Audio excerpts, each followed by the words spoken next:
La cour.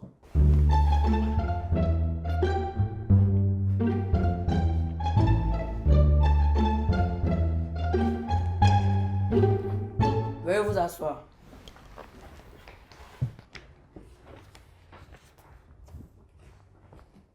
Bonjour. Colia de grande taille se plaint d'être le seul à nettoyer régulièrement le tableau. Maintenant, il refuse de le faire et son institutrice l'a traduit devant la cour pour qu'il apprenne la notion d'équité. Silence. Collier a demandé à la barre. Colia, savez-vous pourquoi vous avez été convoqué ici? Votre honneur, oui, parce que je refuse l'injustice. L'injustice? Votre honneur, je trouve que ce n'est pas juste que nous sommes nombreux en classe et que ce soit toujours à moi qu'on me demande de nettoyer le tableau. Trop, c'est trop. Je comprends. Je vous laisse donc avec votre avocat pour que vous puissiez mieux défendre votre opinion. Maître Maï, l'accusé est à vous. Merci, votre honneur. Colia, qu'est-ce que la justice selon vous? Maître, la justice c'est l'égalité de tous devant la même loi. Et vous trouvez que votre institutrice est injuste? Votre honneur, je ne suis pas le seul élève de la classe. Mais tous les jours, c'est à moi qu'elle demande de nettoyer le tableau. C'est totalement injuste. Nous devons tous être traités de manière égale. Et qu'est-ce que vous proposez comme solution? Une rotation, maître. Que tout le monde participe au nettoyage du tableau. D'accord, Colia. Votre honneur, c'est absurde de convoquer cet enfant ici, tout simplement parce qu'il exige d'être traité comme tous les autres. L'institutrice n'est-elle pas censée prôner l'égalité? Mon client est frustré et sa frustration est légitime. Ce sera tout. Bien. Maître Dago, avez-vous des questions? Oui, votre honneur. Merci, votre honneur. Colia, savez-vous ce que c'est que l'équité? C'est lorsque quelqu'un quitte devant vous. Non. C'est le masculin de l'égalité? Non. Ah oui, je sais, c'est égalité en anglais. Je suis trop fort. Silence! Poursuivez. Non, ce sont deux notions qui se ressemblent sensiblement, mais il ne s'agit pas de la même chose. Ah bon? Oui, je vous explique. L'égalité signifie qu'on applique à chacun les mêmes règles, et l'équité signifie qu'on applique à chacun les règles qu'il mérite. C'est donc moi qui mérite de nettoyer le tableau tous les jours? Je ressemble à un chiffon, c'est ça? Ou à Bob l'éponge? Silence! Ni l'un ni l'autre. Tout simplement parce que vous semblez être le seul à pouvoir bien le faire. Objection, votre honneur. Il énonce des théories infondées. Justement, je m'apprêtais à demander que la plaignante vienne à la barre afin que nous soyons situés.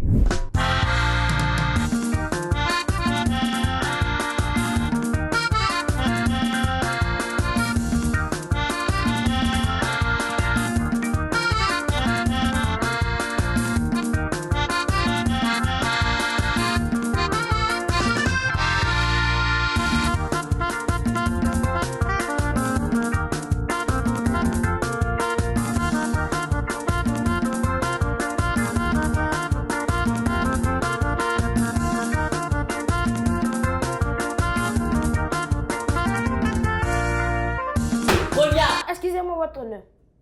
Regagnez votre siège au lieu de rêver. Faites venir l'institutrice. L'institutrice a demandé à la barre.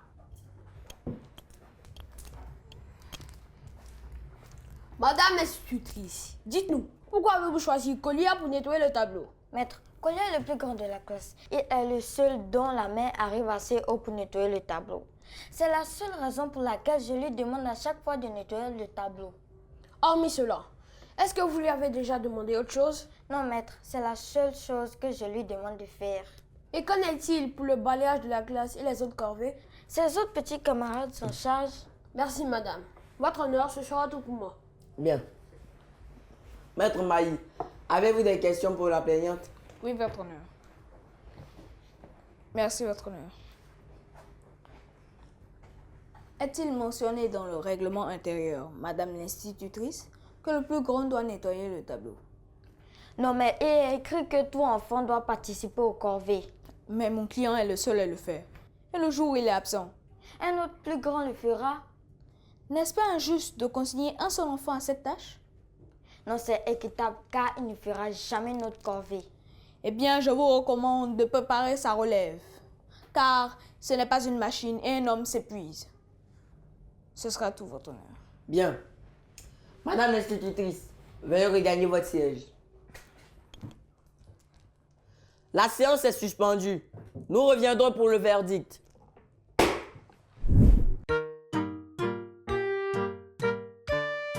L'actualité.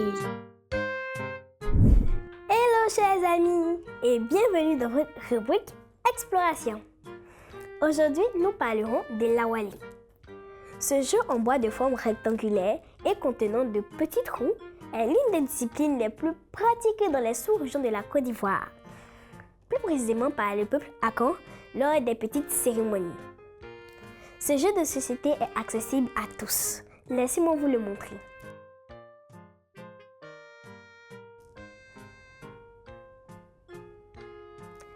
Merci de nous avoir suivis. Au revoir et à bientôt. Il est vrai que nous sommes tous égaux devant la loi et que nous bénéficions des mêmes droits. Mais chacun de nous a ses différences, ses faiblesses et ses forces. C'est pour cela qu'il faut aussi tenir compte de l'équité. S'investir pour le bien-être des autres, car nous avons bénéficié d'atouts naturels dont certains ont été privés. C'est aussi cela la vie. Mais Madame l'institutrice, le corps humain a ses limites. Il serait intéressant de faire une rotation. Kolia, veuillez vous mettre debout. Vu que Kolia ignorait les notions d'équité, la Cour a décidé de lui passer cet impair pour cette fois. Mais attention à vous, jeune homme. Vous devez obéir à la maîtresse. C'est compris? Veuillez vous rasseoir. Avant de lever la séance, permettez au juré de donner quelques conseils. Les astuces. Coucou les amis! J'espère que contrairement à Kolia, vous pratiquez l'équité. Je vous liste aujourd'hui quelques astuces pour être équitable. Comprendre que chacun a ses différences. Essayez si possible de répondre aux besoins de chacun. Le mot du pédagogue.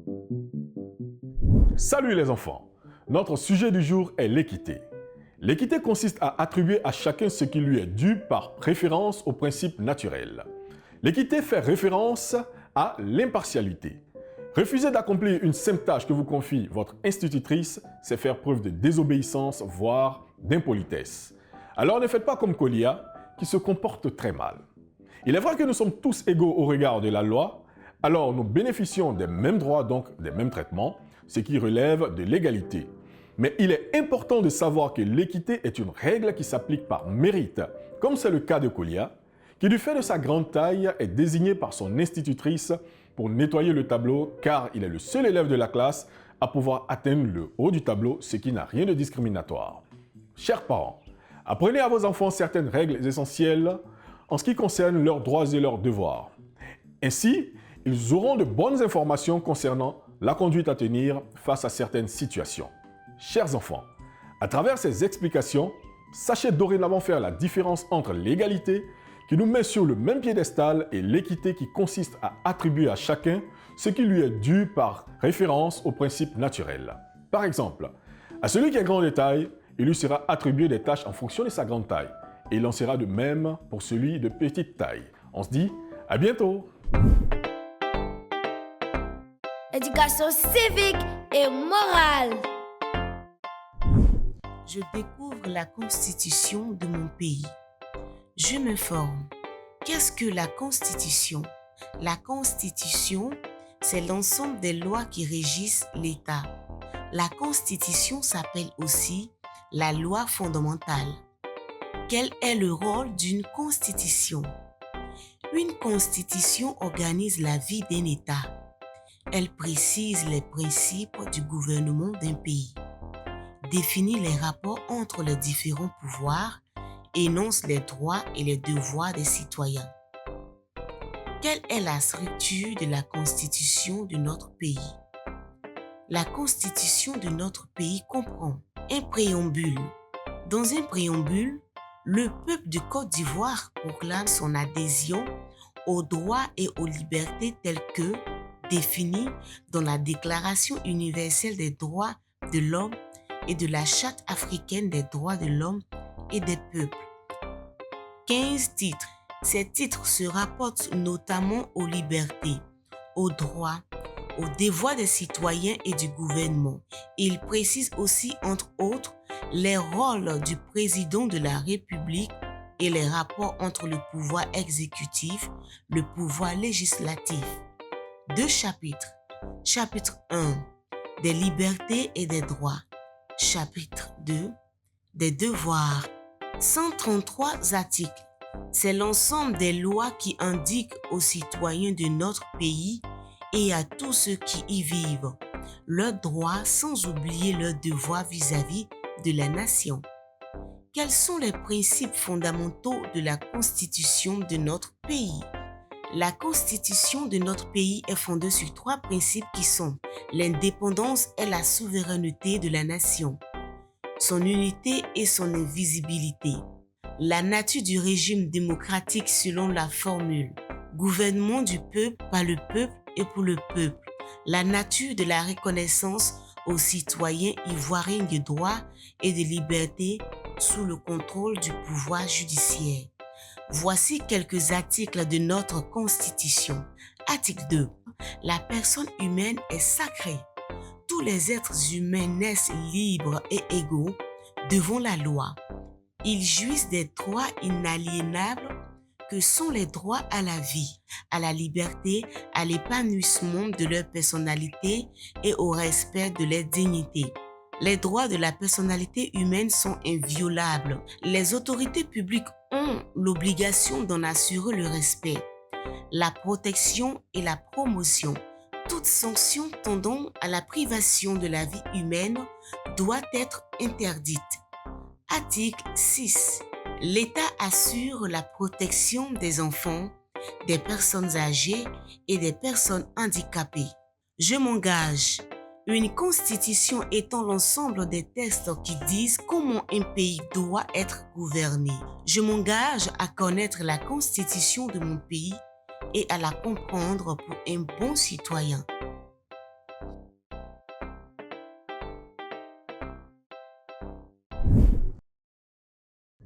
J'espère que vous avez bien noté nos conseils. Tâchez de bien vous comporter. Sinon, vous viendrez au banc des accusés dans cette cour qui est loin d'être une cour de récré. La séance est levée.